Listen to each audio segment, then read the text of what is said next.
नमस्कार। आज एक बार फिर हम आपके बीच में मौजूद हैं और उत्तराखंड में चुनावी समर है और चुनावी समर में लगातार चुनावी चर्चा के लिए हमारे साथ हमारे स्टूडियो में मेहमान हैं और आज के मेहमान भाजपा के जिला अध्यक्ष और किसी तारुफ के वैसे वह मोहताज हैं नहीं आप। भाजपा के सबसे सफल जिला अध्यक्ष, 2 बार के सफल जिला अध्यक्ष। भाई सबसे पहले बहुत-बहुत स्वागत करना चाहूँगा शिव जी आपका। और तापस जी, आपको भी नमस्कार और आपके मीडिया ग्रुप को भी बहुत बहुत बधाई, शुभकामनाएं। भाई साहब, आज के पहले सवाल के साथ शुरुआत करना चाहूँगा। ऊधम सिंह नगर, अगर राजनीतिक बात किया जाए और उत्तराखंड में जिस तरीके से चुनावी माहौल है, आगामी कुछ दिनों में वोटिंग होनी है, उसको लेकर भाजपा जिला अध्यक्ष शिव अरोड़ा की क्या तैयारी है? देखिए, भारतीय जनता पार्टी जो उधम सिंह नगर जिले की जहां हम बात करते हैं, तो बहुत मजबूत स्थिति में। हम सब जानते हैं कि पिछली बार 2017 के चुनाव में 9 में से 8 विधानसभा सीटें भारतीय जनता पार्टी ने जीती थी और उसके बाद निरंतर जितने चुनाव आए, सब भारतीय जनता पार्टी जीतती चली आ रही है। चाहे उसके बाद नगर निगम के चुनाव थे 2018 में, तो दोनों नगर निगम काशीपुर और रुद्रपुर का नगर निगम तो बहुत ही विपरीत परिस्थितियों में हमने जीता था। उसके बाद हमारे पंचायत के चुनाव आए तो पहली बार जिला पंचायत अध्यक्ष भारतीय जनता पार्टी का बना। 7 में से 6 ब्लॉक प्रमुख भारतीय जनता पार्टी के बने। और उसके बाद जब सहकारिता की बात करते हैं तो पहली बार ऐसा हुआ कि डिस्ट्रिक्ट कोऑपरेटिव बैंक का चेयरमैन भी भारतीय जनता पार्टी का कार्यकर्ता बना और 83% जो पैक्स और बाकी हमारी समितियां हैं वो भारतीय जनता पार्टी के कार्यकर्ताओं ने जीती। सहकारिता में इस प्रकार का परिणाम भारतीय जनता पार्टी के पक्ष में पहले कभी भी नहीं। उसके अतिरिक्त लोकसभा चुनाव आए। लोकसभा चुनाव में उत्तराखंड में किसी एक जिले में भारतीय जनता पार्टी के प्रत्याशी को अगर सर्वाधिक मत मिले तो ऊधम सिंह नगर जिले से भारतीय जनता पार्टी के जो उस समय के हमारे प्रत्याशी थे आदरणीय अजय भट्ट जी, उनको उत्तराखंड के सर्वाधिक मत एक जिले से मिले। तो इस प्रकार से 2017 से लेकर आज तक ऊधम सिंह नगर जिले में भारतीय जनता पार्टी अजय भारतीय जनता पार्टी रही है। नरेंद्र मोदी जी के नेतृत्व में अजय रही है और हमारे देवतुल्य कार्यकर्ताओं के नेतृत्व में अजय रही है। तो उसी तरीके की तैयारी 2022 के चुनाव की भी है। भारतीय जनता पार्टी पूरी तरीके से तैयार है, अपने सभी कार्यकर्ता सक्रिय हैं और हमारा पूरा संगठन का ताना बाना अपनी सक्रियता के साथ लगा हुआ। अगर बात की जाए देहरादून, हरिद्वार और उसके बाद ऊधम सिंह नगर, प्रदेश के सबसे बड़ा जिला, राजनीतिक दृष्टिकोण से भी सबसे बड़ा केंद्र माना जाता है। इसको लेकर क्योंकि काफ़ी तेज होती गई है यहाँ से राजनीति और प्रदेश की राजनीति का माहौल ऊधम सिंह नगर से तय होता है। ऊधम सिंह नगर के लिए ऐसी क्या विशेष वो रणनीति रहेंगे, क्या मूल मंत्र रहेंगे जो भाजपा जिला अध्यक्ष कार्यकर्ताओं के साथ लेकर मैदान में उतरेंगे? देखिए, भारतीय जनता पार्टी का जो सूत्र है बड़ा स्पष्ट है। बूथ तक का संगठन, बूथ, शक्ति केंद्र, मंडल, जिला, हमारा सारा संगठन बिल्कुल सक्रिय, व्यवस्थित और पूरी ऊर्जा के साथ लगा हुआ है। हमने बूथों की समिति का गठन कर लिया, हमारे पन्ना प्रमुख बन गए, पन्ने की टोलियां भी काफी हद तक बन चुकी है और उसे अंतिम रूप हम दे रहे हैं। तो चुनाव के लिए जो प्रबंधन है बूथ तक का, वो भारतीय जनता पार्टी बहुत आगे निकल चुकी है।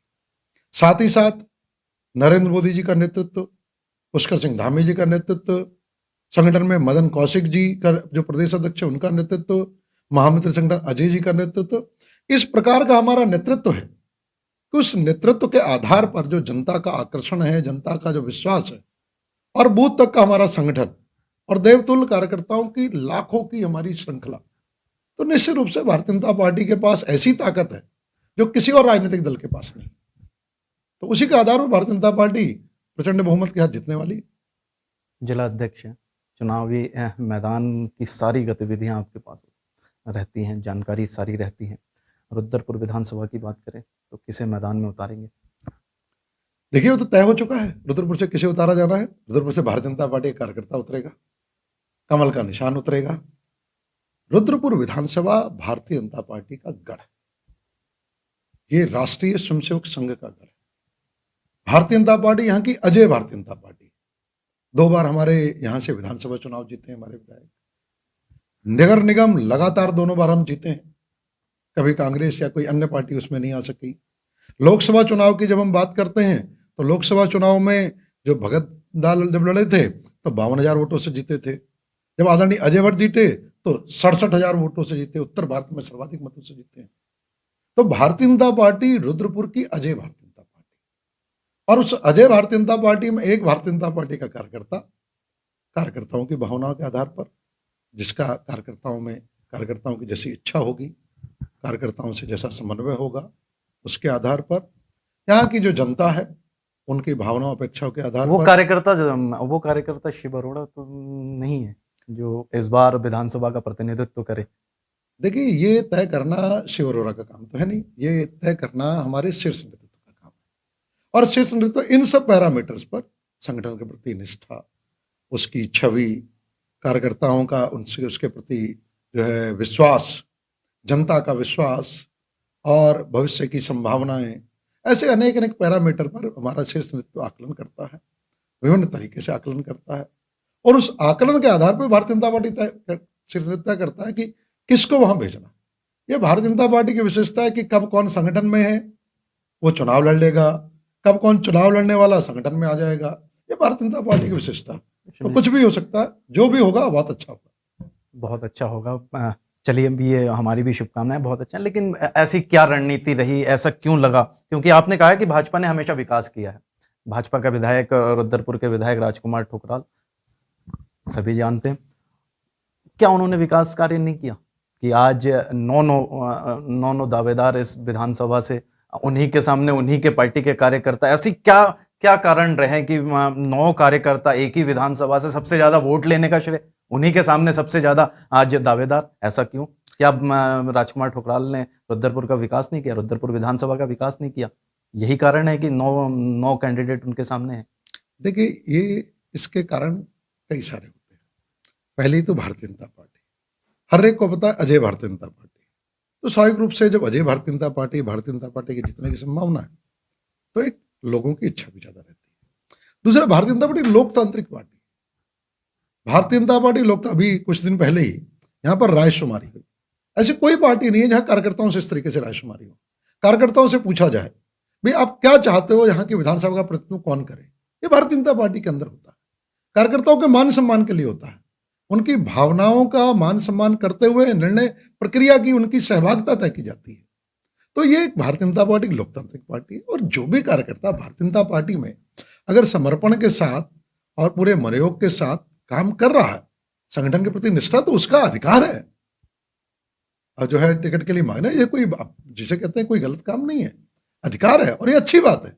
और भारतीय जनता पार्टी में अगर इतने, तो इससे पता लगता है भारतीय जनता पार्टी की मजबूती पता लगती है, भारतीय जनता पार्टी में कार्यकर्ताओं की कितनी बड़ी श्रृंखला ये पता लगती है, और ये तो अच्छी बात है। नहीं, मेरा सवाल वो नहीं था। आप घुमा रहे हैं और शिव जी को फंसाना बहुत मुश्किल होता है, लेकिन मेरा जो सवाल था, ऐसी वो कहते हैं कि मैं सबसे ज्यादा वोट से जीता हूं, वो कहते हैं कि सबसे ज्यादा मत मेरे को मिले हैं, लेकिन ऐसे क्या कारण हो गए कि मुझे नहीं लगता कभी वो ये कहते हैं, और ऐसा कोई भी नहीं कह सकता कि मैं जीता हूं, मुझे मतलब कि यहाँ जो मिलता है भारतीय जनता पार्टी। बड़ी क्लियरिटी से आपने कह दिया, लेकिन ये तय बात है, क्योंकि विधायक ठुकराल और अध्यक्ष शिव अरोड़ा के संबंध अच्छे नहीं रहे, लगातार चर्चाओं में भी रहे हैं वो विवाद, वो चाहे वो अनिल चौहान जी के ऑफिस में गाली प्रकरण हो या सार्वजनिक बोलना हो। अभी अगर नजूल की बात करें तो उन्होंने अभी साफ तौर पे कहा था कि काम मैंने किया और गुड़ और मक्खी भिनकने का काम कर रहे हैं, तो संबंध कहीं ना कहीं तो बिगड़े हैं। तो ऐसे क्या कारण रहे कि विधायक ठुकराल के साथ एक सफल जिला अध्यक्ष के संबंध अच्छे नहीं? संबंधों का मुझे मेरी तरफ से कोई ऐसा विषय नहीं लगता। आपने कभी देखा हो कि शिव अरोड़ा की तरफ से एक भी विषय कभी नहीं आया? व्यक्तिगत बातचीत में भी देख लें, सार्वजनिक बातचीत में देख लें, क्योंकि मेरा बड़ा स्पष्ट मानना है, हम नेतृत्व कर रहे हैं, नेतृत्व करने में कार्यकर्ता और जनता हमारी तरफ देखते हैं, और हमारे आचरण से ही आगे चीजें चलती हैं। और नेतृत्व का मतलब ये होता है, लीडरशिप का मतलब होता है, जब लीड कर रहे हो तो आपको बहुत सारी चीजों को ध्यान रखना होता है। आप जो कर रहे होते हैं उसी को लोग रोल मॉडल मानना शुरू कर देते हैं। तो मेरा बड़ा स्पष्ट मानना है कि ये सारे विषय जितने हैं, ये इस तरीके के विषय हैं कि जिसपे मुझे कुछ कहने की बहुत अधिक आवश्यकता नहीं है। हाँ, जितना व्यक्तिगत मेरी तरफ से, मैं बहुत अच्छी तरह, आप जानते हैं मैं 6 साल से जिलाध्यक्ष हूँ, कोई ऐसा कोई विषय मेरी तरफ से कोई तनाव का भी नहीं है, संबंधों को लेकर भी नहीं है, और मैंने कभी किसी प्रकार की टिप्पणी भी नहीं की किसी पे, और मैं टिप्पणी करना ठीक समझता, क्योंकि मैं जिलाध्यक्ष हूँ और एक अनुशासित पार्टी का हूँ, संघ का स्वयंसेवक हूँ, तो मुझे बहुत सारे विषयों का ध्यान रखना होता है। तो मैं अपने बारे में बहुत स्पष्ट हूं और मैं ये कहता हूं ऐसा कोई संबंध खराब नहीं है। और जहां तक मेरा व्यक्तिगत बात है, तो व्यक्तिगत मैं हमेशा मान मर्यादा का, बात करते समय अनुशासन का और इन सब चीजों को शुचिता का बहुत ध्यान रखता हूं, और मुझे लगता है सबको ध्यान रखना चाहिए। लेकिन भाजपा में कुछ लोग रखते नहीं है। अब मैं अभी तो अभी हाल ही में एक और प्रकरण रुद्रपुर में सामने आया, सरेआम जिस महिला सम्मान की आप लोग कहते हैं कि हम महिलाओं का सम्मान करते हैं, उस महिला के सामने जिस तरीके से राम बोल बोले गए वो जग जाहिर है। आप कहते हैं कि भाजपा मर्यादित पार्टी है। देखिए, उस दिन की, जिस दिन की घटना की आप बात कर रहे हो, मैं घटनास्थल पर ही था और मैं सबसे पहले घटनास्थल पर आ गया था। जैसे मुझे जानकारी आई, शायद 8 सवा 8 बजे पता लगा था, 9 बजे मैं घटनास्थल पर पहुंच गया था। बाकी सब लोग काफी बाद में घटनास्थल पे आए थे। तो वहां पर जिस घटनाक्रम की आप बात कर रहे हैं, उस घटनाक्रम के दो पहलू। पहला पहलू ये कि ऐसी चर्चा में आया कि एक ऐसी घटना जो गायें हमारी आराध्य है, हमारी श्रद्धा का केंद्र है, हम इसे गौ माता कहते हैं, उस गौवंश की नृशंस हत्या होती है और नृशंस हत्या करने के बाद हिंदुओं की भावनाओं को आहत करने के वहां स्पष्ट प्रमाण और प्रयास नजर आते हैं। इस प्रकार का एक आक्रोश आता है। मैं व्यक्तिगत देख के मेरा ही खून खोल रहा था कि हमारे आराध्य जिसे कि हम पूजा करते हैं, किसी की इतनी हिम्मत हो जाए कि रुद्रपुर की धरती पर इस प्रकार का नृशंस हत्याकांड कर दे, तो वास्तव में बहुत कष्ट का विषय था। और समाज के अंदर, हिंदू समाज के अंदर भी बहुत गुस्सा था, मेरे अंदर भी था और हम सब लोग बहुत गुस्से में थे, आहत थे। तो पहले तो जिसने भी ये जो घटनाक्रम किया था, मेरा स्पष्ट मानना है उसका बहुत बड़ा दुस्साहस, और उस दुस्साहस को देखते हुए प्रशासन को बड़ा स्पष्ट उस दिन भी चेता दिया गया था कि इस पे कठोर से कठोर कार्रवाई होनी चाहिए। ये जनता का विश्वास आना चाहिए, हिंदू समाज का विश्वास आना चाहिए कि प्रशासन ने इस प्रकार की कठोर कार्रवाई की है कि भविष्य में कोई इस प्रकार का घटना करने की दुस्साहस नहीं करेगा। मुझे पूरा विश्वास है कि प्रशासन इस प्रकार की कार्रवाई करेगा। और जिस प्रकार का उसका जो पृष्ठभूमि लग रही थी, ऐसे भी लग रहा था उसके पीछे कोई ना कोई षड्यंत्र भी हो सकता है। तो यह भी कहा गया कि किसी की इतनी हिम्मत नहीं है कि रुद्रपुर की धरती पर आके इतना बड़ी हिम्मत कर जाए और यहां से सुरक्षित जाने का स्वप्न पाल ले। निश्चित रूप से इसमें कहीं ना कहीं स्थानीय लोग भी, जिनका उन्हें संरक्षण है, उनका भी खुलासा होना चाहिए। और उस खुलासे के लिए भी बड़ा स्पष्ट प्रशासन से कहा गया, अगर खुलासा नहीं हुआ तो निश्चित रूप से इसके भी गंभीर परिणाम होंगे, क्योंकि हिंदू समाज की भावनाओं के साथ खेला नहीं जा सकता। उनके जो मान बिंदु हैं, उनके साथ खेल के कोई ठीक वातावरण नहीं बनाया जा सकता। लेकिन ये जो घटनाक्रम है, इतना ऐसा वातावरण था उसके बीच की, उसमें जानकारी में आया कि कुछ दूसरे दल के लोगों ने कोई टिप्पणी की।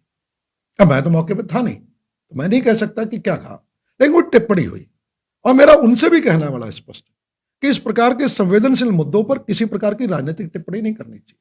वहां पर आकर अपनी भावना व्यक्त करना ठीक है, आपका भी अधिकार है, आप भी हिंदू समाज से हो, आप भी आओ, अपनी भावनाएं व्यक्त करो, हिंदू समाज के साथ खड़े हो। लेकिन अगर कोई राजनीतिक टिप्पणी करेगा और खासकर किसी राजनीतिक दल विशेष की तरफ, तो किसी को भी नाराजगी हो सकती है।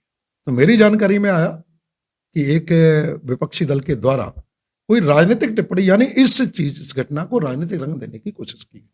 मैं उसकी भी निंदा करता हूं, इस प्रकार की राजनीति भी नहीं चल सकती।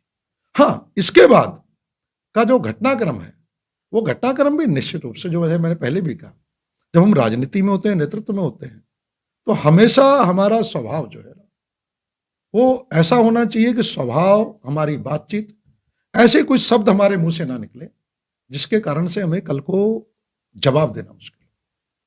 तो भाषा पे नियंत्रण, मर्यादित व्यवहार हो, अमर्यादित ना हो, इस प्रकार का मुझे लगता है कि प्रयास हमें भी करना चाहिए, इसमें कोई दो नहीं। लेकिन 6 साल में कर नहीं पाए। कई बार ऐसे मर्यादित भाषाएं निकली और जिला अध्यक्ष होने के ना, भाजपा के जिला अध्यक्ष होने के नाते ये आपकी जिम्मेदारी भी बनती थी कि जो आप विधायक साहब के इस पे भाषा पे लगाम लगाया जा सकता था। आपने कभी प्रयास नहीं किया या कोशिश नहीं की, या चाहते? उनसे पूछा तो ज्यादा अच्छा रहेगा। नेतृत्व की आपने बात की, 3 मुख्यमंत्री आपने इसी बदल दिया आपने इसी भाजपा के कार्यकाल में। कितना दुष्परिणाम हो सकता है, कितना लाभकारी हो सकता है? क्योंकि 3 मुख्यमंत्री आप बदल चुके हैं और उसके बाद अब आप लगातार कह रहे हैं कि पुष्कर सिंह धामी हमारे सबसे बढ़िया मुख्यमंत्री। तो इससे पहले जो 2 मुख्यमंत्री थे वो क्या कहीं कमजोर थे? देखिए, कमजोर कोई भी नहीं होता, लेकिन सबसे बड़ी बात है कि चुनाव के समय में क्या, आज हम चुनाव में जा रहे हैं, युद्ध भूमि में जा रहे हैं। भारतीय जनता पार्टी 2022 के जो चुनाव में जा रही है पूरे आत्मविश्वास के साथ जा रही है, तैयारी के साथ जा रही है। पुष्कर सिंह धामी जी के प्रति सबका आकर्षण है। एक युवा मुख्यमंत्री है जिसने इतने कम कार्यकाल में इतने निर्णय ले लिए हैं, चाहे वो युवाओं से संबंधित हों, चाहे रोजगार से संबंधित हों, चाहे महिलाओं से संबंधित हों, चाहे अनुसूचित जाति से संबंधित हों, चाहे हमारे विद्यार्थी वर्ग है उनसे संबंधित हो। हर प्रकार के निर्णय उनके जिस प्रकार से जन कल्याणकारी नीति लिए गए, जिस प्रकार से हर समस्या का समाधान किया गया, तो पूरे उत्तराखंड की जनता का विश्वास इसमें पुष्कर सिंह धामी के साथ खड़ा। और पुष्कर सिंह धामी जी के नेतृत्व में और नरेंद्र मोदी जी के नेतृत्व में हम चुनाव में जा रहे हैं, तो बाकी सारे विषय समाप्त हो जाते हैं। जब युद्ध का समय है और हम इतने मजबूत नजर आ रहे हैं, तो मुझे नहीं लग रहा बाकी किसी प्रश्न की आवश्यकता है। सीधा है कि इस समय पुष्कर सिंह धामी जी सर्वाधिक लोकप्रिय मुख्यमंत्री हैं और उनके साथ भारतीय जनता पार्टी उनके नेतृत्व में, नरेंद्र मोदी जी के नेतृत्व में और संगठन में मदन कौशिक जी के नेतृत्व में और महामंत्री संगठन अजय जी के नेतृत्व में चुनाव में जा रही है, पूरे विश्वास के साथ जा रही है और फिर से प्रचंड बहुमत के साथ सरकार बना रही है। मतलब आप जवाब यही देने वाले हैं कि आपके पास कुछ भी हो, हमारे पास पुष्कर सिंह धामी और नरेंद्र मोदी जी हैं? है नहीं, क्यों नहीं है तो इसलिए कह रहे हैं। तो कब तक ये मुद्दे होंगे? कब तक राजनीति और चुनाव जन मुद्दों पे नहीं होंगे, विकास पे नहीं होंगे? कब तक भाजपा मोदी जी को और अपने मुख्यमंत्री को भुनाने का काम करेंगे? विकास की बातों पर, विकास पर, महंगाई पर, बेरोजगारी पर क्यों बात नहीं होती है? भाजपा क्यों बात करना नहीं चाह रही है? क्या डर लगता है? उसका तो कारण मैं आपको बताता हूँ कि जितनी बात हो रही है विकास पे हो रही है और रोजगार पे हो रही है। जैसे अभी मैंने आपको बताया, ये तो आपके पास भी कुछ समय कम है, कुछ मेरी भी व्यस्तताएं हैं, इसलिए मोदी का नाम लेते ही विकास और जन कल्याणकारी नीति आ जाती है। इसीलिए हम मोदी का नाम ले लेते हैं कि बाकी कुछ कहने की आवश्यकता। ऐसा कौन सा प्रधानमंत्री है जो 80 करोड़ लोगों को प्रधानमंत्री खाद्यान्न योजना में निःशुल्क 5 किलो राशन निःशुल्क बांट देता हो? ऐसा कोई प्रधानमंत्री देखा आज तक? विश्व में ऐसा कोई प्रधानमंत्री नहीं। ऐसा कौन प्रधानमंत्री है जिसके नेतृत्व में इतना बड़ा वैक्सीनेशन चल जाए कि विश्व आश्चर्य से मत है? भारत अभी एक विकसित देश माना जाता है, जहां स्वास्थ्य व्यवस्था बड़ी कम मानी जाती है। वहां का वैक्सीनेशन ड्राइव ऐसा चलता है कि 150 करोड़ हम पार कर जाते हैं। विश्व आश्चर्यचकित हो कैसे गया, चमत्कार कहां से आ गया? तो ऐसा कौन सा प्रधानमंत्री है? ऐसा कौन सा प्रधानमंत्री है जिसने इतने प्रधानमंत्री आवास योजना में दे दी हो? ऐसा कौन सा प्रधानमंत्री है जितने करोड़ उज्ज्वला के अंदर गैस कनेक्शन दे दी हो? ऐसा कौन सा प्रधानमंत्री है जिसने ये जो हमारा किसान सम्मान निधि है उसके अंतर्गत करोड़ों किसानों को पहले, और किसान सम्मान निधि 6,000 रुपए हर साल उनके खाते में आ जा रही हो, और इसमें किसी में भी एक भी भ्रष्टाचार का आरोप नहीं, 1 रुपए का। पहले तो प्रधानमंत्री राजीव गांधी कहते थे दिल्ली से 1 रुपए भेजता हूं, 15 बजे पहुंचते हैं, 85 गायब हो जाते। कौन गायब होता है? ये कांग्रेसी दलाली तो खाते थे। और आज कोई कहने की हिम्मत रखता है अगर राशन 5 किलो आता है तो 5 किलो गरीब को मिल रहा है? अगर वैक्सीनेशन का इंजेक्शन बनता है जिसकी लागत लगभग 1,000 रुपए लगती है, मुझे जब लगता है, मुझे 2 इंजेक्शन लग गए, 2,000, मेरे घर में अगर 5 लोगों को लगे 10,000 रुपए मेरे परिवार पे खर्च हुए, 10 से 15 हजार एक गरीब मजदूर के परिवार पे खर्च हुए, उसमें 1 रुपए की दलाली नहीं, 1 रुपए का कमीशन नहीं। तो मोदी कहते क्या नजर आता है? वो तो समय कम था, मैंने मोदी कह दिया। समय कम है, रोजगार की बात की हमने, समस्याओं के निराकरण की बात की। रुद्रपुर का नजूल है, कितने वर्षों की समस्या थी, कितने वर्षों से हमारे नेता लगे हुए थे, हर जगह प्रयास हो रहे थे, कोई समाधान नहीं हो पा रहा था। हर पार्टी का संगठन का कार्यकर्ता लगा था, जनप्रतिनिधि लगा था, लेकिन पुष्कर सिंह धामी आते हैं, वही सुप्रीम कोर्ट की रोक भी हट जाती है, कैबिनेट में प्रस्ताव भी पारित हो जाता है, विधानसभा में जो है विधेयक भी पारित हो जाता है, उसके 2 दिन बाद ही उसका जो जियो भी यहाँ पर आ जाता है, तीसरे दिन यहाँ पे पब्लिकेशन भी हो जाता है और मालिकाना हक बैठना भी शुरू हो जाता है। तो फिर पुष्कर सिंह धामी कहने का मुझे कुछ और कहने की जरूरत नहीं।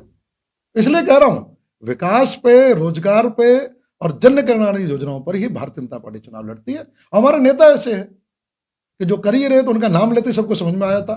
नजूल पे आऊंगा भाई साहब, शिव जी नजूल पर भी आऊंगा, लेकिन उससे पहले मेरे दिमाग में आपने बहुत सारे जन कल्याण नीति मोदी जी से लेकर और पुष्कर सिंह धामी तक गिनाई है, लेकिन जो पहाड़ की मुख्य समस्या, उत्तराखंड की सबसे प्रमुख समस्या पलायन, भाजपा के इन सालों में पलायन रोकने में कहीं ना कहीं आप लोग विफल साबित हुए हैं, उसको लेकर क्या रणनीति है?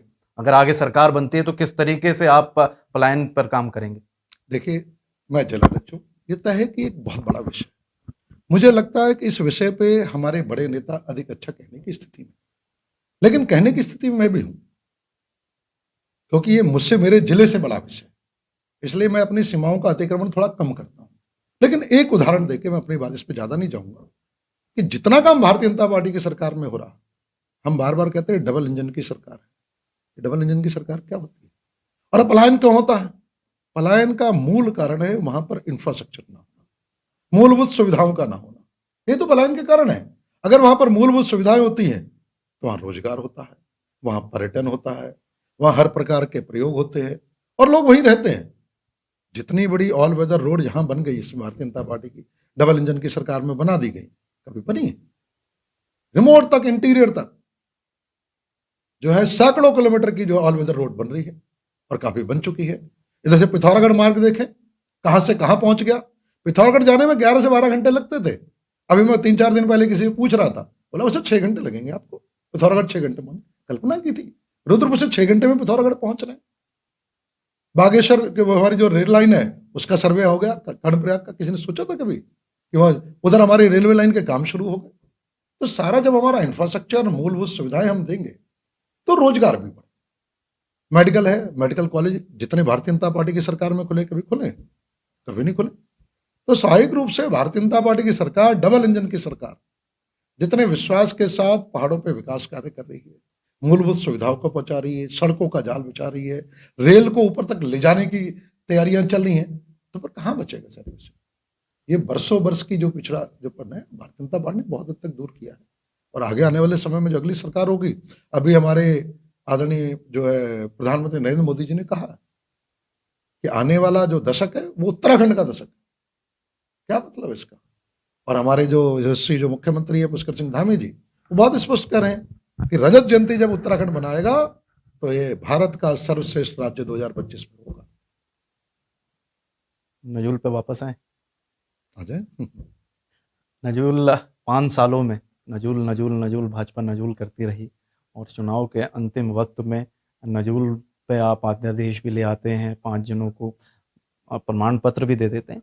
क्या नजूल वाकई में सॉल्व हो गया? प्रमाण पत्र दिया है आपने, नजूल पे पट्टा नहीं दिया है। कब तक पट्टा दे पाएंगे? ये चुनाव के बाद, अब आचार संहिता लग गए, अब तो चुनाव के बाद, तो क्या वो कस्में, वो वादे आप पूरे कर पाए हैं जनता से? क्यों नहीं कर पाए? मैं उसका बताता हूँ। देखिए, आप जानते हैं ये संवैधानिक व्यवस्था, विधानसभा ने विधेयक पारित किया, ये पहली बार हुआ नजूल पे। आज तक कभी नजूल पे कैबिनेट प्रस्ताव भी 5 सालों में नहीं हुआ भाई साहब। नहीं हुआ ना, भारतीय जनता पार्टी ने किया ना। चुनावी मुद्दा बनाने के लिए। विधानसभा में अगर प्रस्ताव किसी ने पारित किया तो भारतीय जनता पार्टी ने किया ना, किसी ने नहीं किया। और उसका भी कारण आपको पता है कि 2018 में जून में जब नैनीताल का उच्च न्यायालय नजूल नीति पर रोक लगाता है और ये 14,000 कुछ परिवार जो चिन्हित थे मकान, उन्हें तोड़ने का आदेश दे देता है और साथ ही ये भी कहता है कि सरकार नई नजूल नीति नहीं ला सकती, तो स्थिति बहुत विस्फोटक हो गई। और उसके बाद निरंतर सुप्रीम कोर्ट में उत्तराखंड की सरकार परसू कर रही थी। पुष्कर सिंह धामी जी की सरकार आने के बाद आदरणीय तुषार मेहता जी के नेतृत्व में सुप्रीम कोर्ट में उस विषय को परसू किया गया और हम सब जानते हैं दिसंबर माह में वहां से जो उसकी छूट मिल गई। उन्होंने, सुप्रीम कोर्ट ने स्पष्ट कह दिया कि हम जो 2018 का ऑर्डर है उसे रोक देते हैं, इस पे स्टे कर देते हैं। स्टे करने का अर्थ है वो निष्प्रभावी कर दिया गया। निष्प्रभावी होते ही भारतीय सरकार को ये पहली बार अधिकार मिल गया कि तुरंत नीति लेके आए। अब चूंकि सर्वोच्च न्यायालय का, सुप्रीम कोर्ट का विषय था तो उसकी एक सीमा थी, लेकिन भारतीय जनता पार्टी की सरकार ही तो जाके सुप्रीम कोर्ट से उस छूट को लेके आती है। और आज से पहले नजूल नीतियों की बात हुई, कौन सी नजूल नीति? जो विधानसभा में पारित होकर आई। विधानसभा में कानून होता है, नीति नहीं होती। अब ये कानून का जामन, कानून बन चुका और कानून पे कोई प्रश्न चिन्ह लग ही नहीं सकता। और प्रश्न चिन्ह के बाद प्रक्रिया शुरू हो गई, 5 लोगों को दे दिया। एक तो मैं कहना चाहूंगा, कई बार कई राजनीतिक लोग भी गलती करते हैं, ये पट्टे नहीं है, ये मालिकाना हक है, फ्री होल्ड है। दोनों में अंतर होता है। एक पट्टा होता है, पट्टा एक लीज होती है, इसमें लीज का विषय नहीं है, ये तो परमानेंट मालिक बना दिया गया, तो मालिकाना हक है। तो मालिकाना हक दे भी दिया गया जो प्रमाण पत्र करे वो मालिकाना हक का प्रमाण पत्र है, यानी सरकार ने कह दिया अब तुम मालिक हो गए, उन्हें मालिक बना दिया गया। और बाकी जितनी भी हैं, चूंकि विधानसभा में कानून बन चुका तो उस पर कोई प्रश्न चिन्ह बचा ही नहीं, सबको मालिकाना हक मिल रहा है, निश्चित है। तो भारतीय जनता पार्टी कहती है वो करती है। विधायक की तैयारी है, अगर ऐसे विधानसभा की, रुद्रपुर विधानसभा की बात की जाए, ऐसे वो 5 काम जिसको मैं शिवजी विधायक बनने पर वो 5 काम वो करना चाहते हैं रुद्रपुर के लोगों के लिए। देखिए, जो रुद्रपुर है अपने आप में ये उत्तर भारत का सबसे सुंदर शहर रहा। मुझे नहीं ध्यान आता, अगर हम ग्रेटर नोएडा और बाकी बातें करते हैं, इस उत्तर भारत में कोई शहर ऐसा है जो मास्टर प्लान से बना। उत्तर, इसे रुद्रपुर को कहा जाता है चंडीगढ़ के मॉडल पे बना। और अगर हम ड्रोन से इसका सर्वे करें तो नजर आता है कितना सुंदर, वहां गोल मार्केट है, गलियां हैं, बाजारों की गलियां हैं। यहां पर जो छोटी से छोटी गली भी शहर के अंदर रही वो 30 फुट की रही। तो रुद्रपुर एक अपने आप में बहुत ही सुंदर और व्यवस्थित शहर रहा।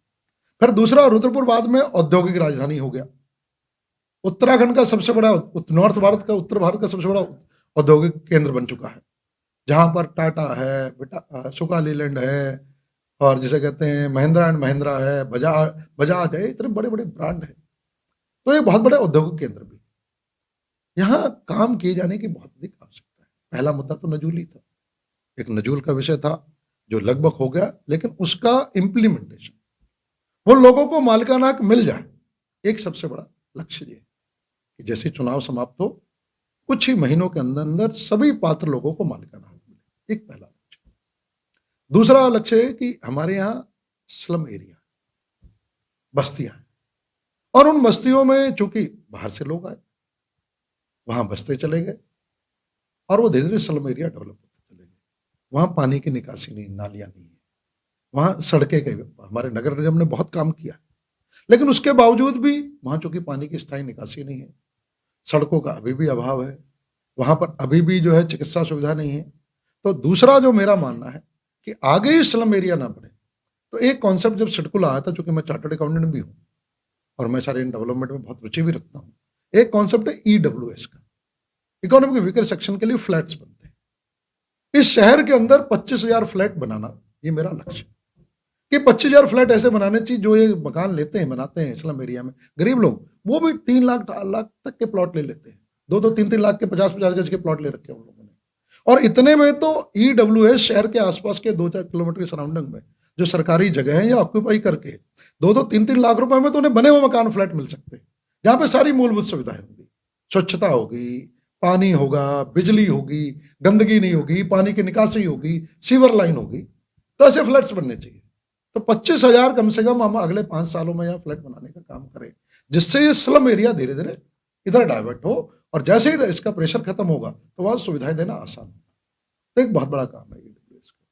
दूसरा, रुद्रपुर के अंदर हम हर बार देखते हैं, इस बार बाढ़ आई, अब इस बार बाढ़ आई, बहुत भयंकर पानी भरा, पानी शहर के अंदर भी भरा, बस्तियों के अंदर भी भरा, उद्योगों में भी भरा, व्यापारियों में भी भरा, करोड़ों रुपए का नुकसान, जान बचाना मुश्किल था। 10-10 12-12 फुट पानी भरा हुआ था। हम खुद घुसे हुए थे, कहीं बुजुर्गों को निकाल रहे थे, कहीं महिलाओं को निकाल रहे थे, कहीं बच्चों को निकाल रहे थे, जान बड़ी मुश्किल बचाई सबकी। NDRF लगी हुई थी, और फिर वो अपने आप में पानी समाप्त हुआ। पानी समाप्त होने के बाद पानी उतर गया और धीरे धीरे जनजीवन सामान्य हुआ। जिन्हें जो सहायता दी जानी थी सरकार की तरफ से सहायता दी जाने लगी। लेकिन मेरा एक मानना है, इस बात की गारंटी कि पानी अगली बार नहीं भर रहा। क्या हमारा काम समाप्त हो गया? नेतृत्व जो नेता होता है उसका ये काम ऐसा नहीं है कि दर्द हुआ तो पेन किलर खिला दी। बीमारी क्या है, ये अगली बार फिर करोड़ों का नुकसान नहीं होगा। इन व्यापारियों की दुकानों का सामान नहीं खराब होगा, उद्योगों का नहीं होगा। वो गरीब आदमी जिसका गैस का चूल्हा बह गया, राशन बह गया, जिसके सारे बर्तन भांडे बिक गए, कुछ नहीं बचा उसके पास, उसका अगली बार फिर नहीं होगा क्या? ठीक है, इस बार आपातरूप बारिश कुछ विशेष है, लेकिन ऐसी फिर आई तो इसका स्थायी समाधान चाहिए। स्थायी समाधान के लिए मेरा स्पष्ट मानना है कि इसकी एक सर्वे टेक्निकल एजेंसी, IIT रोड की जैसे कि किसी से सर्वे होना चाहिए। सर्वे के आधार पर कहां से पानी रुकता है, उसका सबसे बड़ा कारण 2 NH है हमारे दोनों तरफ। हमारा, हम जानते हैं हमारा पानी का जो बहाव है वो हमारा उत्तर से दक्षिण की तरफ आता है। सारा पानी शहर का उधर से बहता हुआ आता था कलेक्ट्रेट की तरफ से, और बहते हुए इधर मॉडल कॉलोनी वाले एरिया से और इधर जो है ट्रेनिंग सेंटर वाले एरिया से और इधर से निकल जाता था। लेकिन अब NH आ गया, इधर से NH 74 है, उधर NH 87 है। दोनों तरफ से जब NH ऊंचा बन गया तो पानी की निकासी ही बंद हो गई। जो उसकी जो चीजें हैं, जो नालियां हैं, वो खाली NH की निकासी के लिए, शहर के पानी की निकासी के लिए नहीं है। जब पानी नहीं निकलेगा तो ये भरा हो ही होगा, उसका हमें स्थायी समाधान करना पड़ेगा कि आखिर NH से पानी जाएगा कैसे। पहले NH से दोनों तरफ से बंद कर दिया हमने, 4-4 5-5 उठा के, फिर उसके अंदर डिवाइडर लगे हुए हैं, वो पानी को बाहर नहीं जाने देते। जब मैंने स्टडी की तो मुझे तो मुख्य सबसे बड़ा कारण ये लगा कि जब पानी का आउटफ्लो ही नहीं है तो पानी तो भरेगा भरेगा, और अनेक अनेक कारण है। तो इसका सर्वे होना चाहिए, और आगे से पानी ना हो। उसमें एक बहुत बड़ा कारण है कि हमारे यहाँ सीवर लाइन नहीं है।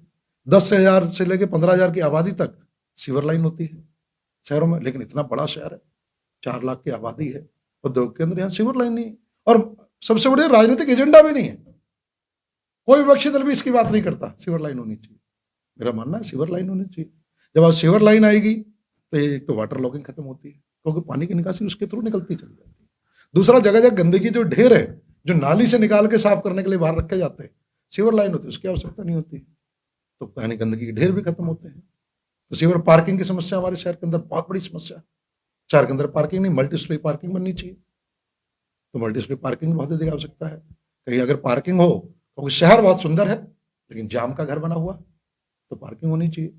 2 NH की जगह मेरा मानना है कि NH जो है यहाँ से हटना चाहिए, बाईपास बनना चाहिए, रिंग रोड के माध्यम से बाहर निकल जाना चाहिए। तो मेरा बड़ा स्पष्ट मानना है NH 87 जो है उसका अंदर एंट्री नहीं होनी चाहिए। ये तय माने कि अगली सरकार जब आती है, हमारी डबल इंजन की सरकार होगी, मेरा पूरा प्रयास रहेगा कि इस NH को यहाँ से डाइवर्ट किया जाए और बाईपास के माध्यम से बाहर लेके जाया जाए। इस शहर के अंदर नहीं आना चाहिए। उसके कारण से दुर्घटनाएं होती है, उसके कारण से व्यापारियों का जो है वहाँ से विस्थापन होता है, उन्हें तोड़ फोड़ होती है, उसके कारण से पानी की वाटर लॉगिंग, बहुत सारी समस्याएं हैं। तो ऐसे अनेक अनेक बिंदु हैं जो करने लायक हैं, और करेंगे, लग के करेंगे, सब मिलकर करेंगे। लेकिन ये ऐसा नहीं कि मेरे चुनाव लड़ने के लिए है। ये रुद्रपुर के लिए, मैं रुद्रपुर में रहता हूँ, रुद्रपुर का रहने वाला, और रुद्रपुर में मेरा कहीं ना कहीं बचा ये बसा मास्टर है। प्लान शिव जी का है, ये काम विधायक ठोकराल कर नहीं पाए, ये आप मानते हैं? देखिए, मैं नहीं, ये भारतीय जनता पार्टी की सरकार करेगी, निश्चित करेगी, ये निश्चित। मैं जो कोई रुद्रपुर रहता हूँ, मैं यहाँ का, मेरा बचपन ही निकला है, मेरी शिक्षा यहीं की है, यहाँ के सुख दुख में मैं हूँ, ये सब चीजें देखता हूँ। तो मेरा मन है इन चीजों का समाधान होना चाहिए। ऐसे बहुत सारे विषय हैं। अगर और एक विषय जो है बहुत बड़ा है कि यहाँ पे मेडिकल कॉलेज बन रहा है, जिला डिस्ट्रिक्ट हॉस्पिटल, बड़ी अच्छी मेडिकल कॉलेज बन रहा है। उस मेडिकल कॉलेज को जल्दी से जल्दी शुरू कराना। अभी मेडिकल कॉलेज शुरू नहीं हुआ, तो मेडिकल कॉलेज शुरू हो, ये प्राथमिकता। लेकिन उसके साथ एक और चीज ध्यान देने की, जब मेडिकल कॉलेज होता है तो पूरे क्षेत्र के लोग आते हैं, जो अच्छी बात है। मेडिकल कॉलेज खाली रुद्रपुर के लिए नहीं है, लेकिन उसका एक दुष्परिणाम क्या होता है कि जो स्थानीय गरीब आदमी होता है उसका नंबर आने में समय लगता है। अगर उसका लोकल हॉस्पिटल होता, वहां पे लोकल लोग होते, खाली वो जाने के बाद वो जो है वहां अपना इलाज करा के चले आते हैं, बहुत बड़ी भीड़ रहती है। तो मेरा मानना है कि सैटेलाइट या मोबाइल एक चिकित्सालय की व्यवस्था भी शहर के हमारे रुद्रपुर विधानसभा के अंदर होनी चाहिए, रुद्रपुर के आसपास के क्षेत्र में होनी चाहिए, कि कम से कम सर्जरी जिसमें नहीं चाहिए या बड़े केस नहीं है, वो बाहर के बाहर निपट जाए। कम से कम छोटी सी बीमारियों के लिए, जिसमें बुखार है, खांसी है, कोई और समस्या है, जो OPD के माध्यम से निपट सकती हैं, छोटी मोटी माइनर सर्जरी से निपट सकती हैं, उनके लिए मेडिकल कॉलेज में नंबर लेने के 3-3 महीने ना, 4 लाख 2-2 महीना ना लगाने पड़े, 1-1 महीना ना लगाना पड़े, वेटिंग में 2-2 दिन ना लग जाए। तो उसके लिए रुद्रपुर की जनता के लिए अलग से सैटेलाइट या मोबाइल जो चिकित्सालय है, हॉस्पिटल है, वो बनने चाहिए। अगर अंतिम सवाल के साथ आज के इस चर्चा को खत्म करना चाहूंगा, यशपाल आर्या जी नहीं थे उधम सिंह नगर में, कि उनके वो यहाँ से मंत्री भी थे और विधायक भी थे, काफी बड़ा फर्क पड़ा, और इस बार वो कांग्रेस के साथ में है। आप 60 पार का नारा दे रहे हैं, जिला अध्यक्ष होने के नाते ये आपकी जिम्मेदारी बनती है कि उधम सिंह नगर से ज्यादा सीटें आप भाजपा को दें। इस बार कितनी सीटें उधम सिंह नगर से आप भाजपा को देंगे, एक जिला अध्यक्ष होने के नाते? देखिए, पिछली बार 9 में से 8 जीती थी, इस बार 9 में से 9 जीती। यशपाल आर्या नहीं है? नहीं, यशपाल आर्या, मैं बता रहा हूँ ना, यशपाल आर्या जी भारतीय जनता पार्टी में आए ठीक चुनाव से पहले, और बाजपुर विधानसभा सीट से विधायक बने। लेकिन वो भी बहुत अच्छी तरह जानते हैं कि अगर वहां बने थे नरेंद्र मोदी जी के नाम के कारण से, वहां जो देवतुल्य कार्यकर्ता बूथों पर बैठे उनके कारण से बने थे। इस बार पता लग जाएगा परिणाम। तो भाजपा का कैडर उनके साथ नहीं होगा, नरेंद्र मोदी और पुष्कर सिंह धामी का नाम साथ नहीं होगा, तो चुनाव तो सामने है ना, परिणाम भी सामने होंगे। मुझे पूरा विश्वास है कि हम बाजपुर विधानसभा भी बहुत अच्छे मतों से जीतने वाले हैं और 9 के 9 विधानसभा सीट। सरकार अब की बार 60 के पार है। अब की बार 60 के पार, ये जिला अध्यक्ष बरोड़ा का कहना है। ये आने वाला चुनावी परिणाम तय करेगा कि सरकार किसकी होती है। शिव जी कितने अपने इस कथन को सत्य कर पाते हैं, ये चुनावी वक्त तय करेगा और चुनावी परिणाम का वो रिजल्ट तय करेगा। धन्यवाद शिव जी, आप आज के चर्चा के लिए यहाँ पर पहुंचे हैं और आप लोग बने रहे हमारे साथ। धन्यवाद। उत्तराखंड की हर छोटी बड़ी खबर के लिए चैनल को सब्सक्राइब करें और बेल आइकन दबाना ना भूलें।